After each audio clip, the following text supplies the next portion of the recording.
ఇది మా దివాళీ సెలబ్రేషన్ 2025. ఇది చాలా చాలా చాలా స్పెషల్ నాకు. ఎందుకంటే ఇంతకు ముందు 3 ఇయర్స్ ప్రతాప్ కెనడాలో, నేనేమో ఇండియాలో ఉన్నాము. సో మేము కలిసి సెలబ్రేట్ లేకపోతున్నామే అని చాలా అంటే చాలా ఫీల్ అయ్యాము అప్పుడు.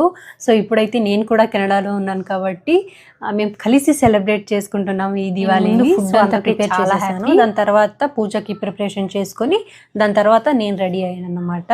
లక్కీగా నేను ముందుగానే జ్యువెలరీ కావచ్చు, శారీస్ కావచ్చు మొత్తం తెచ్చుకున్నాను. సో నాకేంటంటే మంచిగా ఫెస్టివల్స్కి రెడీ అయ్యి సెలబ్రేట్ చేసుకోవడం చాలా ఇష్టం.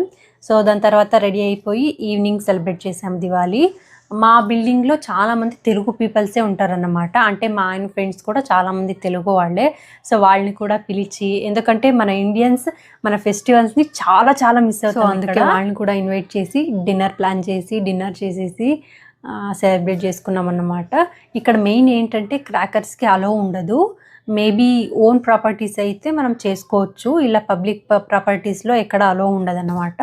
సో చిన్నగా ఇలా కాకర పుల్లలు అవైతే కాల్చుకోవచ్చు. సో అవే చేసాం.